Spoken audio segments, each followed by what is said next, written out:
قد أفلح المؤمنون.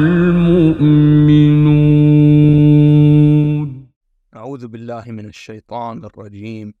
بسم الله الرحمن الرحيم، وصلى الله على محمد وآله الطيبين الطاهرين. اللهم صل على محمد وآل محمد. Respected Muslim brothers and sisters, Assalamu alaikum wa rahmatullahi wa barakatuh. Today's discussion is a very, very interesting one. Today's discussion is going to be quite unlike anything we've done before. It's going to be a 3-in-1. And what that means is I will be covering the biographies of 3 men, 3 of the people of Kufa. And we'll be looking over their biographies. We'll be looking at some of the acts of these great men, and we'll be looking at some of the lessons that we may learn from their blessed biographies as well as their martyrdom. I call this story that we're about to narrate the story of the 3 martyrs of Kufa. And it's a very sad, but it's a very moving, it's a very powerful story.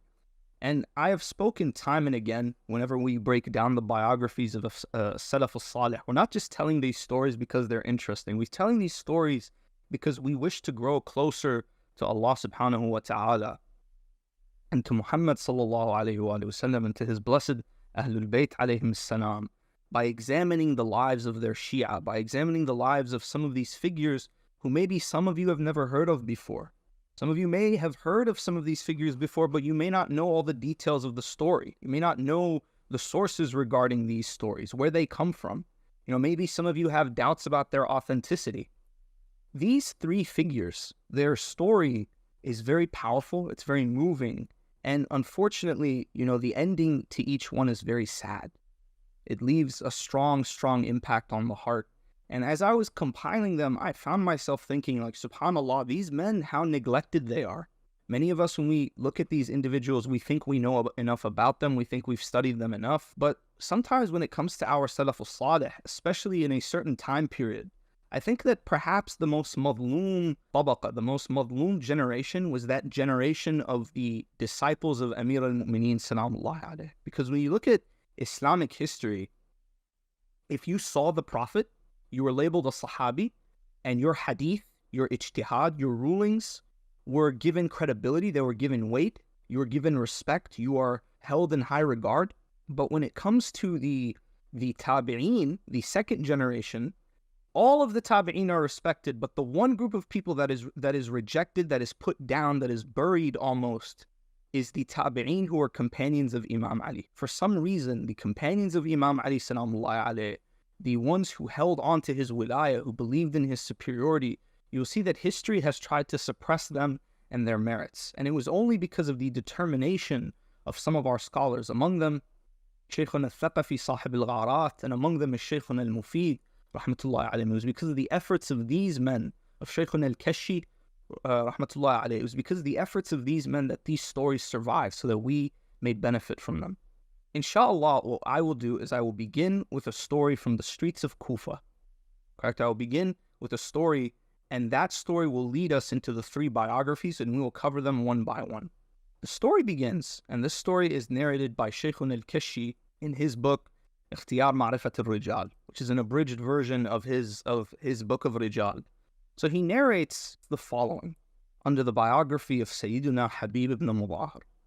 He says that one day, Maytham al-Tammar rode on his horse, and he met Habib ibn Muzahir al-Asadi at the gathering of Banu Asad. They conversed until the necks of their horses became entangled. Basically, this phrase in Arabic, it means their horses were neck and neck. They were both on horseback, and their horses were neck and neck. They were very close to each other, and they were speaking. So Habib said to Maytham, he said to him, "It is as if I see a bald, big-bellied old man selling watermelons near the house of provisions. He will be crucified due to his love of the Prophet sallallahu alaihi wasallam's household, and his stomach shall be cut open upon the wood." To this, Maytham radwanullahi ta'ala alayhi replied, "And I know a red-complexioned man with 2 braids who will go out to support the son of the Prophet sallallahu alaihi wasallam, and he will be killed, and his head will be paraded in Kufa." And so the 2 men parted ways. Maytham al-Tammar are the first 2 individuals, 2 out of 3 are Maytham al-Tammar and Habib ibn Muzahir al-Asadi. As they parted ways, after they parted ways, the people in the gathering said, "We have never seen two liars worse than these." And then they said, "Look, these men are insane. One of them is talking about dying with the Prophet's grandson. The other one is talking about getting crucified. These men claim to have knowledge of the future. They claim to have knowledge of the unseen. These men are liars." But before the gathering dispersed, Rushayd al-Hajari, Ridwanullahi ta'ala alayhi, who was the third of the three, the third of the trio, came looking for them. So he asked the people in the gathering about them, and they said, "They parted ways, and we heard them saying such and such." Then Rushayd came forward and said, "May Allah have mercy on Maytham. He forgot to mention that the reward for bringing the head, meaning the head of Habib, is 100 dirhams. Then he turned away, and the people said, "By Allah, he was the most dishonest of the three." Three of the disciples of Amir al-Muminoon, salamullahi alayhi, all of whom he seemed to have imparted some knowledge of the future, some knowledge of unseen events. All three of them casually talking about how they would all meet their fates, talking about how they would attain martyrdom. Who are these men? What happened to them? Where did they come from? What are their stories? What can we learn from them? So inshallah today, that's what we're going to do. We are going to examine the lives of these men, and we are going to see just what they were talking about. The first person we will go over is Maytham al-Tammar. As for Maytham al-Tammar, he was a Persian man. He was a non-Arab man. And he was a slave of a woman from Banu Asad. And this makes sense because in the previous narration we saw that Maytham had come to a gathering of Bani Asad. He was associated with this clan. Ali alayhi salam brought him from this woman because he was a bondsman. He belonged to this woman from Bani Asad. Ali purchased him and then he gave him his freedom.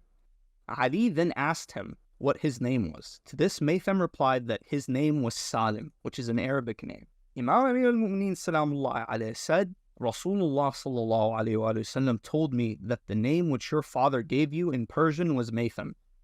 He says, your name is not Salim, your real name is Maytham. And Maytham was surprised. He said, Allah and his messenger are true and you are true, O commander of the faithful, O Amir al-Mu'mineen. By Allah, that is my name. So Amir al-Mu'mineen told him, go back to the name by which Rasulullah referred to you and leave the name Salim.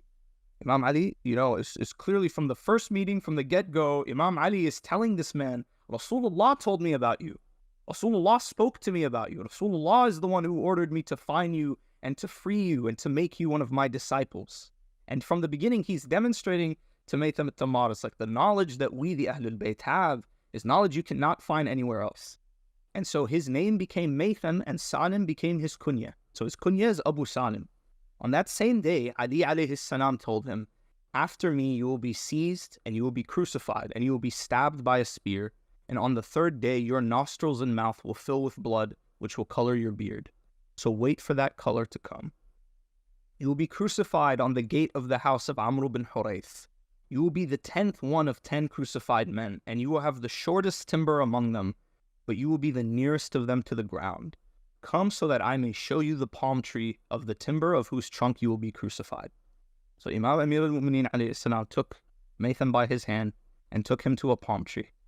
And Maytham used to go there, and he used to pray near the tree, and he would say, what a blessed palm tree you are. I was created for you, and you grew up for me.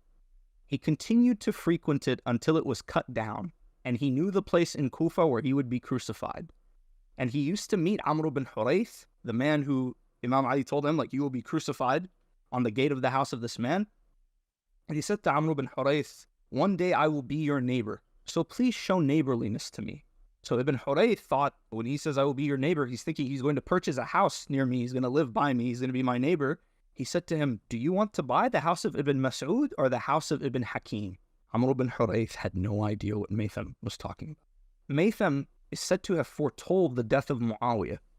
Abu Khalid al-Tammar narrates, he says, I was with Maytham al-Tammar by Nahr al-Furat on a Friday when a strong wind blew while we were on a boat made of pomegranate branches. He went out and looked towards the wind, and he said, hold on to the head of the boat, for this is a stormy wind, a powerful wind that has caused the death of Muawiyah at this hour.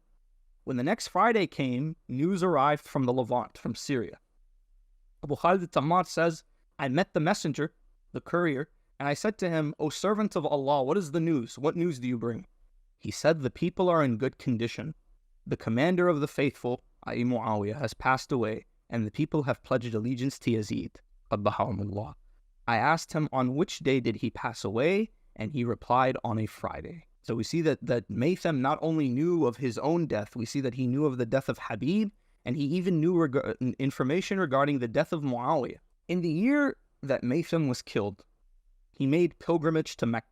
He went to Mecca to perform the Hajj, and he stopped at al-Madinah al-Munawwara, and he went to visit Sayyidatuna al-Muminoon Salama salamullahi alayha.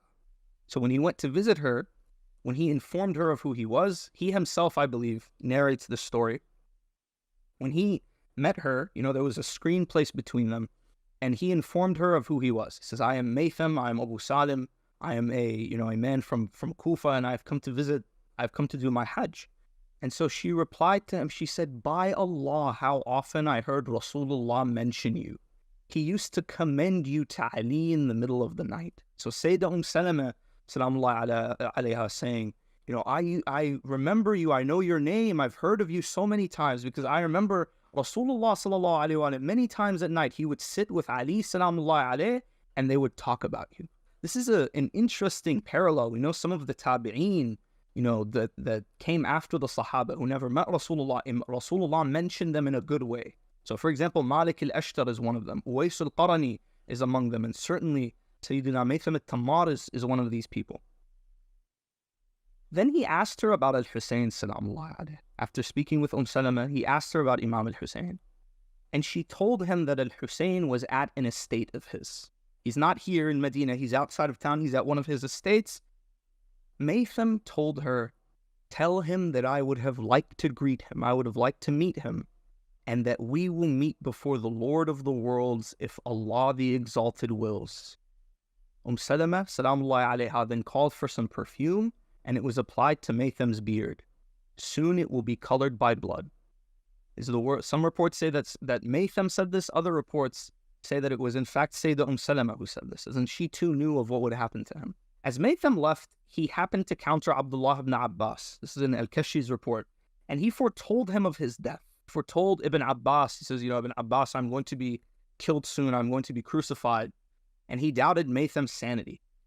Maytham insisted that Ibn Abbas write down what he says and then confirm if he's telling the truth. And this report, the reason why I mentioned it is because I wanted to go over something. Some people look at this report, they say, this is an L for Ibn Abbas. Ibn Abbas here was being very, very stubborn, being very, rude to Maytham. And he was doubting the wisdom of Maytham. He's doubting the wisdom of Imam al-Muminoon. But there's a few things wrong with this report. Number one, firstly, this report, the part of the report about him meeting Salama is corroborated by Shaykhun al-Mufid, rahmatullahi alayh. But the part about his conversation with Ibn Abbas is not confirmed by Shaykhun al-Mufid.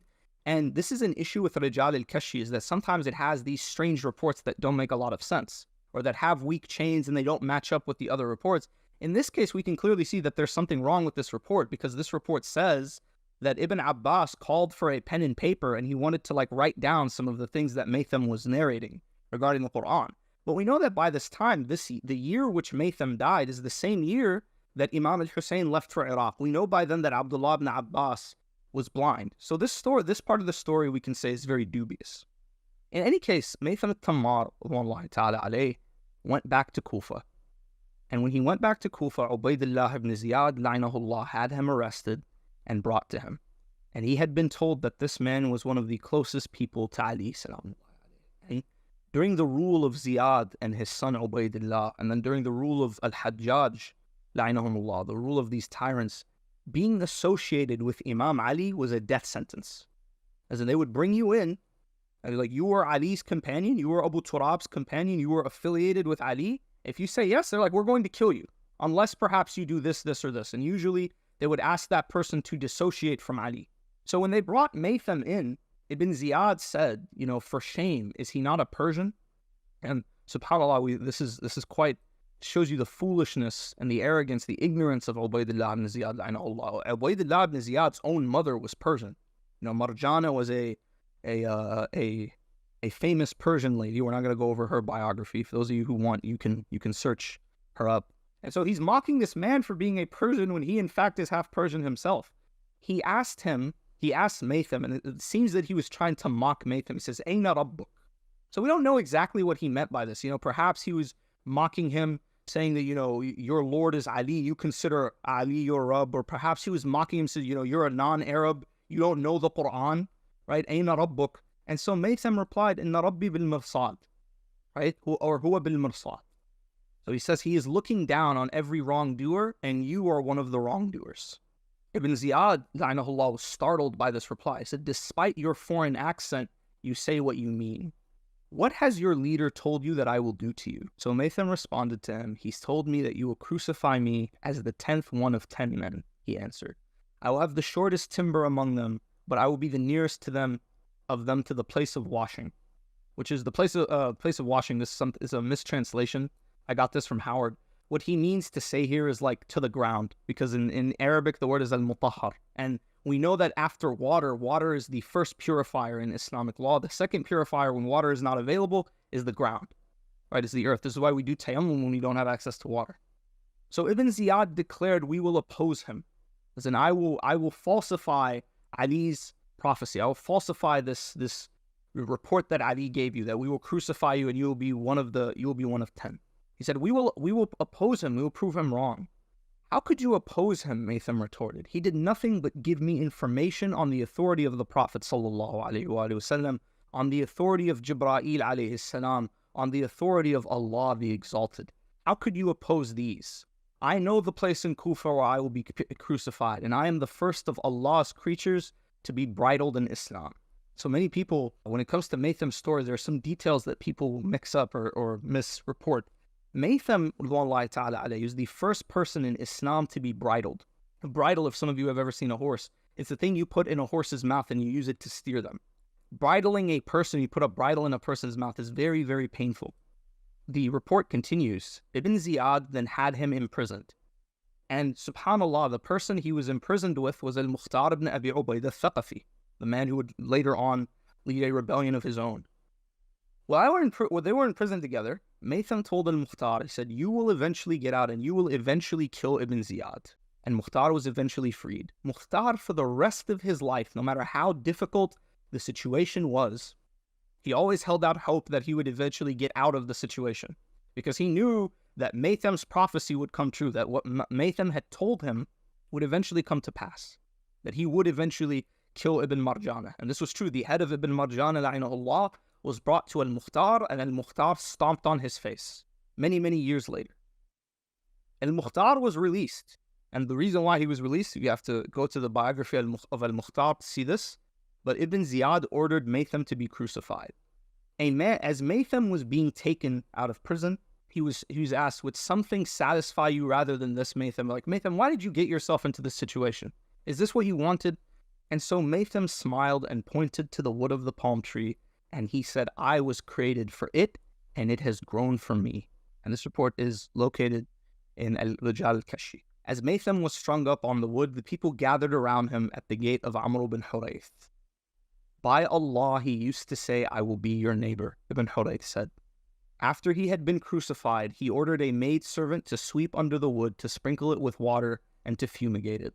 Maytham then began to speak of the virtues of Bani Hashim, and it was reported to Ibn Ziyad, that slave has exposed you. Ibn Ziyad, la'inahullah, felt he had no choice. He ordered Maytham to be bridled, thus fulfilling what Ali had foretold. Ali was indeed the first person to be bridled in Islam. Maytham, radwanullahi ta'ala alayhi, was killed 10 days before al-Hussein came to Iraq. On the 3rd day after he was hung up on the tree, his crucifixion, he had been up there for 3 days. After he was bridled, a man approached him with a spear and stabbed him in his side. And he cried out, declaring the greatness of Allah. By the end of that day, that blood had flowed up into his mouth and his nose, and it had covered his blessed beard. And within a short while, he had attained martyrdom. May Allah be pleased with him. It has been narrated on the authority, and this entire story, the entire story of Sayyidina Maytham al-Tammar has been transmitted. The sources for it are very interesting. It's been transmitted by Sayyid of Maytham al-Tammar, is transmitted in Kitab al-Irshad. And the reason why Shaykh al-Mufid transmits this is because he was citing the story of Maytham to give an example of how Imam Ali undeniably had knowledge of the unseen, that he had learned from Rasulullah sallallahu alayhi wa sallam. And so he cites the story of Maytham, say, look how Maytham knew exactly the way he would be killed. This was something reported to him by Ali, salamullahi alayhi. And this story has also been transmitted by Ibn Abi al-Hadid al-Mu'tazili in his Sharh Nahj al-Balagha, and he narrates it from al-Thaqafi, Sahib al-Gharat. However, for some reason, the story is missing from the current edition of the book that we have available to us today. And it has also been narrated, interestingly, by Ibn Hajar on the authority of Shaykh al-Mufid. And Ibn Hajar included the story of Maytham in his book on the Sahaba, in al-Isaba, and he transmitted it from Shaykh al-Mufid, rahmatullahi alayh. Imam al-Sadiq, we'll go over one last narration regarding Maytham. Imam al-Sadiq, salamullahi alayhi, there's a hadith in al-Kafi about Maytham al-Tammar. Imam al-Sadiq says, what was it that prevented Maytham, may Allah have mercy on him, from at-Taqiyyah? He, by Allah, knew that this verse of the Holy Quran was revealed about Ammar, meaning Sayyidina Ammar ibn Yasir, Ridwanullahi ta'ala alayhi, and his people, unless he is forced, but his heart is confident with belief. So this is reported in Al-Kafi in volume 2, in book 1, chapter 97, it's hadith number 15. This hadith is very interesting. Some people say, it's like, why is Imam al-Sadiq bringing up taqiyya? It's like, how could Maytham do taqiyya? If he had done taqiyya in this situation, he would have made Ali into a liar. He would not have fulfilled the prophecy. Allama Majlisi explains this very beautifully in his Mar'at al-Uqul. Essentially what he says is that more likely than not, this narration is not Imam al-Sadiq questioning or criticizing Maytham, but marveling at his love of Ali salamullahi alayhi. He says, look, Maytham knew about taqiyya. He knew what taqiyya was, but he loved Ali so much and he wanted martyrdom so badly. He had accepted his fate and he refused to try to change it. He chose martyrdom over everything else. That is the biography of Sayyidina Maytham al-Tammar. And Maytham al-Tammar, when we look at his story, we see the story of a man from a very humble beginning who was beloved by Rasulullah sallallahu alaihi wasallam. He was beloved by Amir al-Mu'mineen sallallahu alaihi. We see a man who had no fear of the tyrant of his time. We see a man who essentially would have been one of the martyrs of Karbala, but he had died 3 days too soon. Maytham al-Tammar, ridwanullahi ta'ala alayhi, many of us, when we talk about our khutaba, our speakers, our khutaba also sit on wooden pulpits and they preach to us the fada'il of the Ahlul Bayt. But none did it like Maytham al-Tammar. None spoke so passionately and so beautifully that they were forced to bridle him, they were forced to kill him in such a horrible way in order to silence him. And so that's one of the 3 figures we spoke about who met that day in Kufa. Now before we move on to the second one, I want to go over a few of the hadiths of Maytham. Salih ibn Maytham al-Tammar, his son, narrates. He says, I found in the book of Maytham, which shows that his father had a book. He had a book of narrations. And this strengthens the thing that we always tell people is like our companions, the companions of our Imam, our Salaf, were writing their narrations down. They were not simply transmitting them orally. He says, we used to spend the night in the presence of Amir al-Mu'mineen Ali ibn Abi Talib. And he said to us, Allah does not test the heart of a servant with faith, except that he awakens in the morning with love for us in his heart, meaning the Ahlul Bayt. And no one wakes up in the morning who Allah is displeased with, except that he awakens with hatred for us in his heart. The heart of a mu'min, every morning he wakes up with love for the Ahlul Bayt alayhim salam. And the munafiq, the one who Allah is displeased with, he wakes up with hatred for the Ahlul Bayt in his heart. So we found joy in the love of the believer for us, and we recognize the hatred of those who hate us. Our lover wakes up with happiness due to his love for us, with the mercy of Allah awaiting him every day. And our hater wakes up with the foundation of his abode built on the edge of a treacherous precipice. And that precipice collapses with him into the fire of hell. And the doors of mercy have been opened for the people of mercy. So congratulations to the people of mercy for their mercy, and woe to the people of the fire for their abode. A servant will not fall short in his love for us whom Allah has placed love for in his heart. And one who loves us will not love our hater. Indeed, these 2 things cannot coexist in one heart. Allah has not made for a man 2 hearts within him. This is in the Quran, Surah 33, verse 4. With one he loves a people, and with the other he loves their enemies. And the one who loves us is sincere in his love for us, just as gold is sincere without any deceit. We are the noble ones, and our excess is the excess of the prophets. I am the successor of the successors, and we are the party of Allah and his messenger, sallallahu alaihi wa sallam. The rebellious group is the party of Shaitan. So whoever wishes to follow his status and his love for us, let him test his heart. If he finds within it the love of those who are devoted to us, let him know that Allah is his enemy, as well as Jibreel and Mikael, and Allah is the enemy of the disbelievers. This hadith is very, very powerful. It's very beautiful. And it was narrated by Shaykhun al-Tusi in his Amal.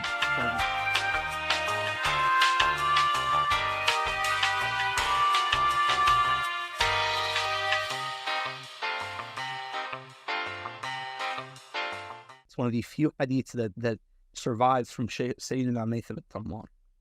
Another hadith is narrated by both Habib al-Arani as well as Maytham al-Tammar. They say a man came to Ali salamullah and said, Ya Amir al-Mu'mineen, I have prepared provisions, acquired a riding animal, and I have settled my affairs, I've taken care of my business, to undertake a journey to Baytul Maqdis, to Jerusalem. And so Ali said to him, eat all your provisions and sell all your riding animal. You must visit this mosque, meaning Masjid al-Kufa, for it is one of the 4 mosques. 2 units of prayer in it are equivalent to 10 units in other mosques. Blessings from it reach 12 miles in all directions from where you enter. It has been built for 1,000 arms length of its surface, and a stove is situated at its corner. At the 5th pillar, Ibrahim al-Khalil alayhi salam prayed, and 1,000 prophets and 1,000 successors prayed in it. In it is the staff of Musa and the gourd tree, and in it perished Yaghuth and Ya'uq, the 2 sons of Nabi Nuh. And this mosque is al-Faruq, the one which distinguishes between right and wrong. From it the Ahwaz mountains are set in motion. It is the prayer place of Nuh alayhi salam, and on the day of resurrection 70,000 will be raised from it without any reckoning or punishment. Its center is a garden from the gardens of paradise, and in it are 3 fountains. One dispels impurity and purifies the believer. One is made of milk, and the other one is water. On its right side is felicity, while on its left side is ill omen. If people knew what was in it from its merits, they would have sought it even if they had to crawl. And this hadith has been narrated in Kitab al-Arat by al-Thaqafi, as well as in Musannaf ibn Abi Shaybah, which is the first book is by one of our scholars, the other one is by one of the others from the other school of thought.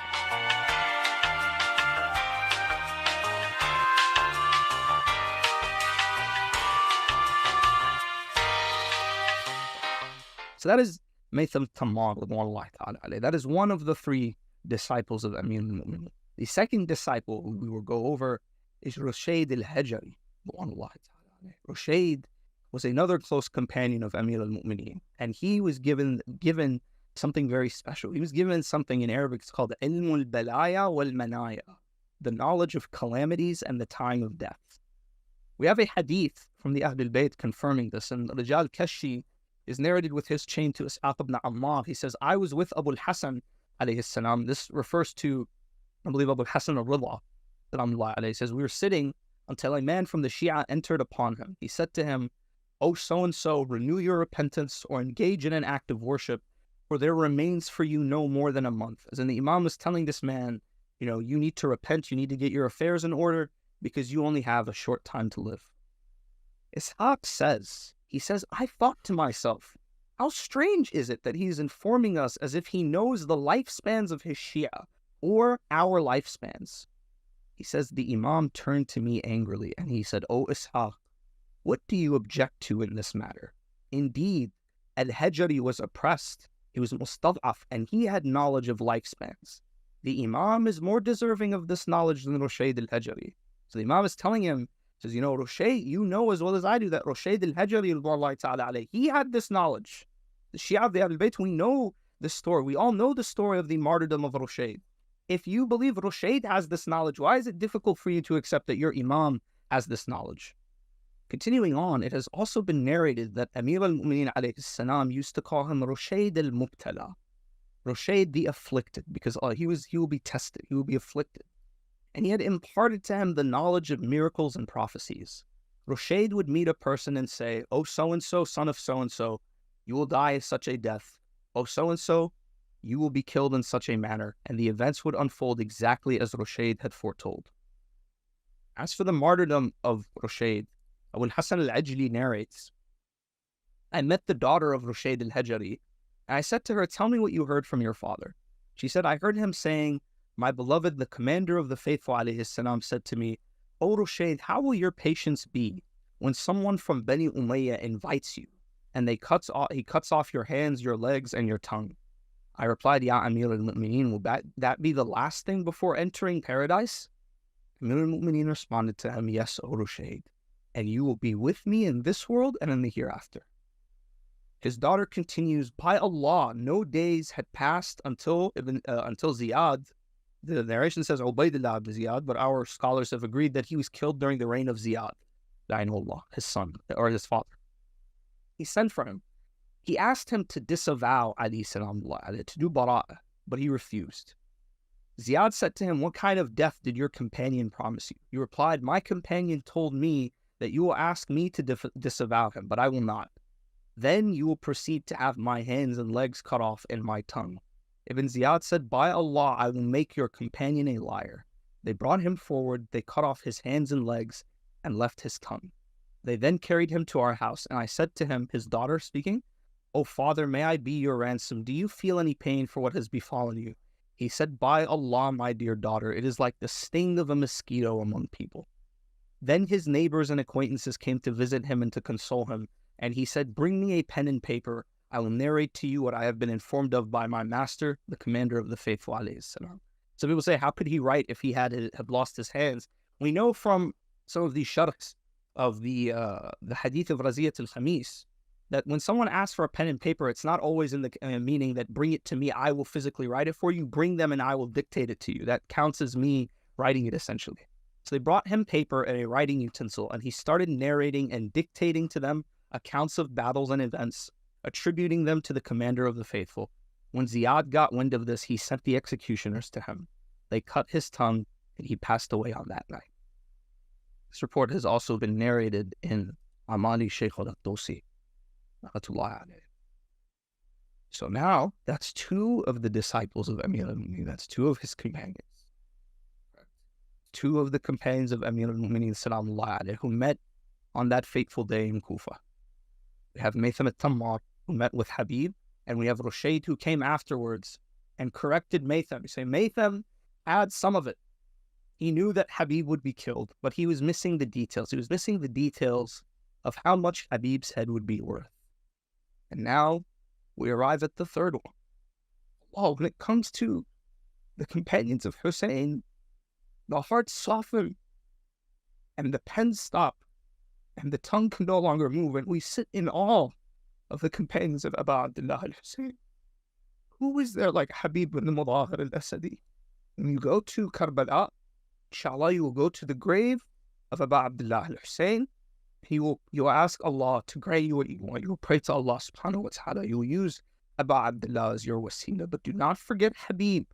Ridwanullahi ta'ala. You go to Habib, you say, Ya Habiban and al-Hussein, ishfa' lana and al-Hussein. Ask for the third, and that is Habib ibn Muzahir al-Asadi. And he was among the Shia of Amir al-Mu'mineen in Kufa, and he was among the leaders of the Shia in Kufa. And he wrote to Imam al-Hussein, salamullah alayhi. He wrote to Imam al-Hussein begging him, he says, Ya Imam, please come to us. We have no Imam to guide us. We have no Imam to lead us, to set our affairs straight, to revive the Sunnah, to teach us Islam, to keep us on that straight path. And so, when Muslim ibn Aqil came to Kufa and he called upon the Shia to give bay'ah, Sayyidina Abbas ibn Abi Shabib al-Shakiri stood up, and after praising and glorifying Allah, he said, I cannot speak to you about the people, because I do not know what is in their hearts, nor would I deceive you about them. By God, I can, however, tell you what I have decided for myself. By God, I will answer you when you call me. I will fight your enemies alongside you. I will strike with my sword in defense of you until I meet God, seeking nothing but God's reward. And Abbas said this. Habib ibn Muzahir stood up and said, May Allah have mercy on you. You have explained what is in your heart by your concise words. Then he said, By Allah, other than whom there is no deity, I am of the same view as Abbas is. This story has been narrated in Tarikh al-Tabari, and you also find in Tarikh al-Tabari the story of the letter. There were four men who wrote letters to Imam al-Hussein, Sulaiman ibn Surad, Musayib ibn Najaba, Rifa' ibn Shaddad, and Habib ibn Muzahir. Of the four who wrote to Imam al-Hussein, the only one who acted by what he said. So the Quran says, oh, you will believe. Why do you say you will do something and then you don't do it? The only one who spoke and then remained true to his words was Sayyidina Habib. After Muslim ibn Aqil was martyred, Habib managed to escape from Kufa, because we know Kufa was put under lockdown by Ibn Ziyad, la'inahullah, and he joined an Imam al-Hussein alayhi salam at Karbala. Al-Hussein appointed him to command the left flank of his forces during the battle. And we see, this is narrated in the Maqtad, we see that Imam al-Hussein divided his army. Abu al-Fadl Abbas was his standard bearer, Zuhair ibn al-Qayn was in charge of his right wing, and Habib ibn Muzahir was in charge of the left wing. When al-Hussein As we know, many of you who have read the Muqtad, you know that Imam al-Hussein salamullah alayhi delivered a very powerful sermon before the battle began. And he addressed the soldiers of Yazid, and he reminded them of who he was, and he warned them not to fall into sin, not to kill the grandson of Rasulullah sallallahu alaihi wasallam. He reminded them of his merits. He reminded him of his innocence of any wrongdoing.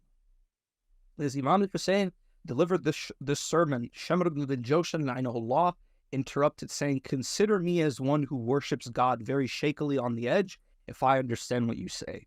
And Habib ibn Muzahir snapped back at him, "I think you worship Allah very shakily on 70 edges, for I testify that you are truthful by saying that. You do not understand what he is saying, for God has sealed your heart."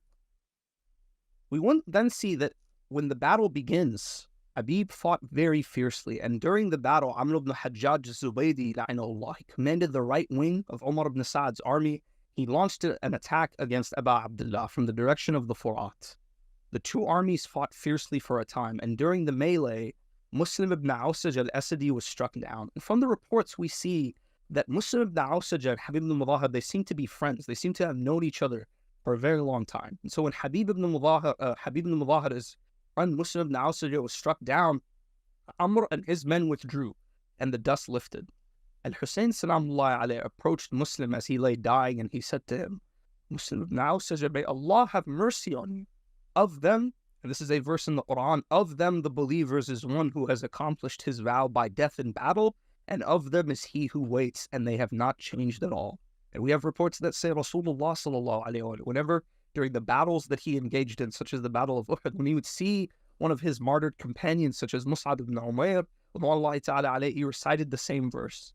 So Habib approaches Muslim as he lays there dying, and he says to him, "Muslim, your death is hard for me to bear, but rejoice that heaven is your abode." And so Muslim ibn Awsaj replied to him in a weak voice. He said, "May Allah bring you the same luck." Habib then said to him, "I know that I am following you soon. Otherwise, I would have liked you to entrust me to carry out everything that concerns you, so that I might preserve for you what you are worthy of through kinship and religion." So Habib is telling his dear friend, "You and I both know that it's only a matter of time before I join you, before I too attain martyrdom. But I would have liked you to give me your wasiyah, to tell me, what to do regarding your family, your wealth, your possessions. I would have liked to be that person, to carry out your will, carry out your last wishes." And so Muslim says to him, these are some of the most powerful words uttered on the 10th of Muharram. So he said, "Indeed, I do entrust to you. I do have a wasiyah for you. Even as I lay here dying, no family, no friends, no wealth to speak of, I do have one thing that I do want to leave in your care. May Allah have mercy on you. Do this." And then he pointed at Imam al-Hussein, and he said, "I want you to die with this man." And so Habib said to him, "I will do this by the Lord of the Kaaba." So he's basically saying to Habib, he says, "Habib, my last wish, take care of this one. Guard this one. Al-Hussein is my last wish. Al-Hussein is the only thing I can think about as I depart this world." And so the battle continues. And so Abu Thumama, Wallahi ta'ala alayhi, came up to Imam al-Hussein in the heat of the battle. And many of you know the battle is not properly portrayed, as it is popularly portrayed, a set of duels. It was a battle. It was a back and forth, correct? Each assault would lead to more casualties on Abu Abdullah's side. And so Abu Thumama comes up to Imam al-Hussein and says, "Ya Abu Abdullah, Ya Ibn Rasulullah, prayer time has come." Imam al-Hussein praised him for reminding him of the prayer, for remembering the prayer at such a moment. So Hussein alayhi salam ordered his men to cease fighting and to pray, and they prayed Salatul Khawf. At this, one of Ash-Shamar's men named Husayn ibn Tamim mocked Abu Abdullah al-Hussein. He said to him, "Your prayer would not be accepted." And so Habib angrily shouted back, "You have claimed that it is not accepted. Is the prayer of the family of Rasulullah not acceptable? Why, your prayer is acceptable, you donkey." And Husayn ibn Tamim launched an attack against him, and Habib ibn Muzahir came out against him. Habib struck his horse's face with his sword, and the horse pranced, and Husayn fell from it, and his followers carried him away and rescued him. At this, Habib recited one of his battle poems. "I swear if we had the numbers you have, or even half of you, you would turn your backs. You, the worst people of lineage and deeds."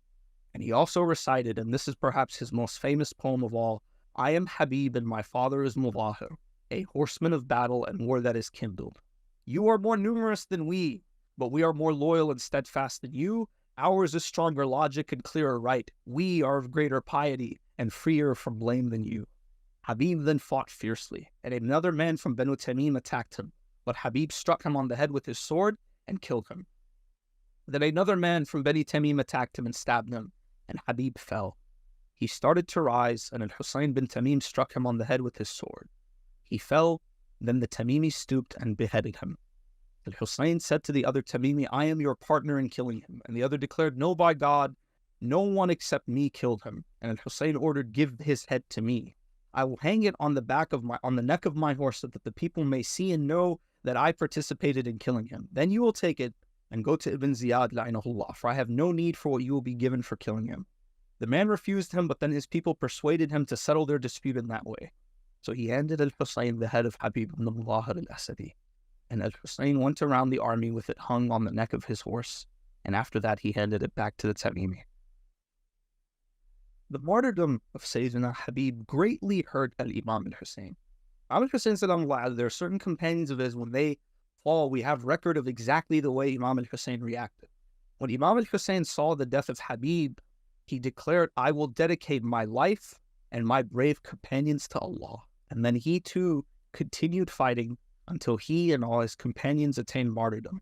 May Allah bless them and grant them the reward he has promised. There's one last thing I wish to go over regarding Habib, is the head of Habib. The head of Habib, as you all just saw, the men who killed him quite literally fought each other over who gets to take his head, who gets to take pride among people that he is the one who killed Habib ibn Muzahir. So we read that when the army of Yazid, la'inahullah, returned to Kufa, the other Tamimi man took the head of Habib and hung it on the withers of his horse. Then he took it to Ibn Ziyad in the palace. Habib's son-in-law, or his son al-Qasim ibn Habib ibn Muzahir, caught sight of the head. And before I continue, I just want you all to keep in mind, remember how many heads there were in the aftermath of the Battle of Karbala. Remember the head of al-Husayn. Remember the head of Qamar Bani Hashim. Remember the head of Ali al-Akbar. Remember the head of Abu al-Fadl al-Abbas. Remember that the only one who could demand justice for them was Imam Zayn al-Abidin, who had been taken prisoner. And so Habib would say Habib should consider himself lucky that he had a son who was free to demand justice for his father, to demand vengeance for his father. So al-Qasim catches sight of the head of Habib. And at that point, he was still a young boy. He was still an adolescent. And so he followed that horseman wherever he went. He never left him. What else can a son do when he sees the head of his father like that? Whenever he went into the palace, al-Qasim went with him. And whenever he left, al-Qasim left with him. The Tamimi man became suspicious and said, My son, what is wrong with you that you follow me? Qasim replied, Nothing. He said, Yes, there is, my son, tell me. Al-Qasim told him, That head that you have is the head of my father. Will you give it to me so that I may bury it? And the man answered him, My son, the governor would not be pleased if it were buried, and I want the governor to give me a good reward for killing him. And the boy cried out, But Allah Azza wa Jal will only give you an evil reward. My God, you have killed the one who is better than you. And he burst into tears. Al-Qasim waited many, many years. He waited years until he grew into a man. And his only concern was to track down his father's killer, to find him unprepared, and to kill him to avenge his father. And during the reign of Mus'ab ibn Zubayr, while Mus'ab was in one of his campaigns, Al-Qasim ibn Habib went into Mus'ab's camp, the camp of his army, and he found his father's murderer in his tent. He began to come frequently in order to look for him. He sought for a moment when he was unprepared, and he visited him while he was taking his midday nap, and he struck him with his sword until he was dead. And so Al-Qasim managed to avenge the death of his father Habib, to kill the man who had helped to kill his father Habib ibn Muzahir. And we ask Al-Qasim and we ask Habib, we say, there was someone there to avenge your death, to avenge the beheading of your father. But when it comes to Abu Abdullah al-Husayn, salamullahi alayh, who would avenge Abu Abdullah al-Husayn? Many of us would say that al-Mukhtar avenged Abu Abdullah. We say, no, al-Mukhtar killed some of the killers of Abu Abdullah. Many of them got away. Many of them escaped. Until the time when that man returns near the Kaaba and he begins his mission by crying out, O people, my grandfather Rushayd was killed unjustly.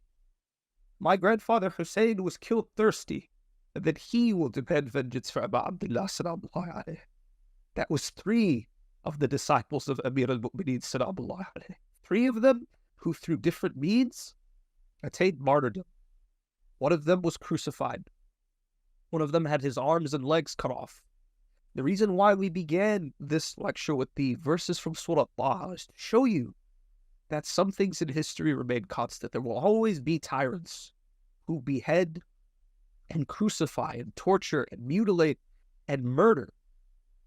Not Surah Taha, astaghfirullah, Surah Al-A'raf. It's also mentioned in Surah Taha, what happened to the sorcerers who converted to Islam at the hands of Nabiyyuna Musa alayhi salam. There will always be these people who follow the haqq. There will always be tyrants there to try to bring them harm, to threaten them, to try to pull them away. But as Rushayd said, if that is the last step before attaining paradise, then so be it.